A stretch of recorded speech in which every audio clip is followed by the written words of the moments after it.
Hello student, welcome to back my YouTube channel turbo study tips. Student जितने बच्चे class 10 में 4 मार्च विज्ञान का पेपर देने जा रहे हैं तो वीडियो आपके लिए बहुत ज़्यादा इंपॉर्टेंट होने वाला है। आज के इस वीडियो में आपको लेकर आ रहा हूँ विज्ञान का मॉडल पेपर 2025 का जो बोर्ड एग्जाम में आपके आने वाला पेपर बच्चों। आपको देख लेना है, याद कर लेना है किस प्रकार से क्वेश्चन आते हैं। जरूर देखना है बच्चों। आज की इस वीडियो में आपको सॉल्व कराऊंगा 20 नंबर के एमसीक्यू। आपको देख लेना है कि किस प्रकार से एमसीक्यू आती हैं, सॉल्व करके दिखाऊंगा बच्चों। कोड देख लीजिए, कोड रहने वाला 824 IN, यही सेम कोड आपके पेपर कोड बनने वाला है बच्चों। पूर्णांक रहने वाला 17 अंक का, और 70 में से 70 लाने के लिए फिर बच्चों मैं ये वीडियो पूरा लास्ट से देखना पड़ेगा। आज की इस वीडियो में आपको सॉल्व कराऊंगा 20 नंबर के एमसीक्यू जो इस बार आपके बोर्ड एग्जाम में आने वाले हैं बच्चों। चलिए प्रीवियस पत्र लेके जाइए साथ बच्चों, सही से इनकम अनुक्रमांक कहीं रोल नंबर डाल लेना है और यहाँ पर अपना नाम डाल लेना है बच्चों। चलिए प्रश्न पत्र जो हल्का निकली, जो हमें समय दिया बच्चों, समय दिया 3 घंटे 15 मिनट। 15 मिनट जो दिया बच्चों, नोट कर लिखा है कि प्रारंभ के 15 मिनट परीक्षार्थी के लिए प्रश्न पत्र पढ़ने के लिए निर्धारित है। बच्चों जो प्रारंभ के 15 मिनट है वो परीक्षार्थियों के लिए प्रश्न पत्र को पढ़ने के लिए निर्धारित है। चलिए अब स्टेप बाय स्टेप सही इसके निर्देश पढ़ते हैं बच्चों। चलिए चलिए बच्चों, पहला नंबर निर्देश हमारा कि प्रश्न पत्र दो खंड खंड आ तथा खंड बा में विभाजित है। और निर्देश नंबर 2 बताया बच्चों कि खंड आ तथा खंड बा में 3 उपभाग हैं। 3 उपभाग हैं, एक और उपभाग 2 उपभाग 3 में विभाजित हैं। जो निर्देश नंबर 3 बताया बच्चों कि प्रश्न पत्र के खंड आ में बहुविकल्पीय प्रश्न है।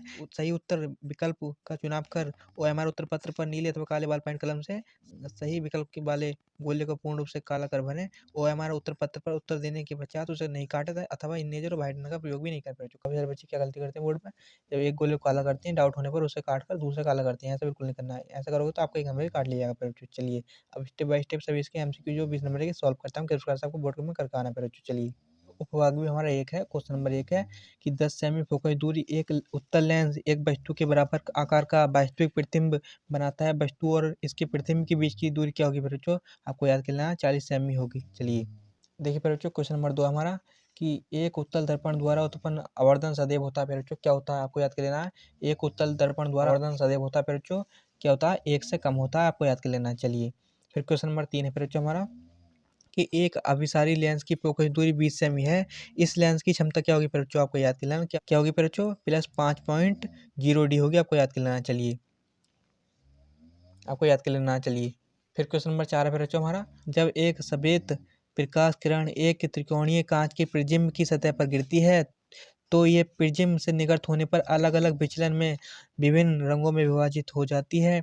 किस रंग के लिए विचलन न्यूनतम होता है बच्चों? आपको याद करना है। जो लाल रंग जो होता है उसके लिए विचलन जो है न्यूनतम होता है। चलिए क्वेश्चन नंबर 5 है बच्चों हमारा, फिर किसी पदार्थ के L लंबाई तथा A परिच्छेदफल के तार का प्रतिरोध 4 ओम है। इसी पदार्थ के अन्य तार की लंबाई 2L तथा परिच्छेदफल A/2 हो तो उसका प्रतिरोध क्या होगा? फिर बच्चों आपको याद कर लेना कि उसका प्रतिरोध जो होगा 32 ओम होगा, आपको याद कर लेना है। निम्नलिखित में कौन किसी परिपथ में विद्युत शक्ति को नहीं प्रदर्शित कर सकता? कि IR² जो होता है वो निम्नलिखित में से परिपथ की विद्युत शक्ति को प्रदर्शित नहीं करता है। चलिए क्वेश्चन नंबर 7 है बच्चों फिर हमारा कि किसी धारावाही चालक के कारण उससे r दूरी पर स्थित किसी बिंदु पर उत्पन्न चुंबकीय क्षेत्र होता है। क्या होता है बच्चों? आपको याद कर लेना है कि अनुक्रमानुपाती होता है बच्चों, आपको याद कर लेना है। चलिए जो उपभाग जो हमारे यहाँ से 2 होने वाला चालू। क्वेश्चन नंबर 8 हमारा कि हाइड्रोजन आयन H+ की प्राकृतिक है क्या बच्चों? आपको याद कर लेना है। उसकी प्रकृति जो है अम्लीय है, आपको याद कर लेना है। चलिए फिर क्वेश्चन नंबर 9 है बच्चों हमारा, धावन सोने के एक अणु में जल में अणुओं की संख्या है क्या है बच्चों? आपको याद कर लेना कि 10 है, आपको याद कर लेना है। चलिए देखिए प्यारे बच्चों, क्वेश्चन नंबर हमारा जो है 10वां है कि निम्नलिखित में कौन आधातु है प्यारे बच्चों? जो निम्नलिखित में से कौन आधातु है? तो He जो है वो आधातु है प्यारे बच्चों, आपको याद कर लेना है।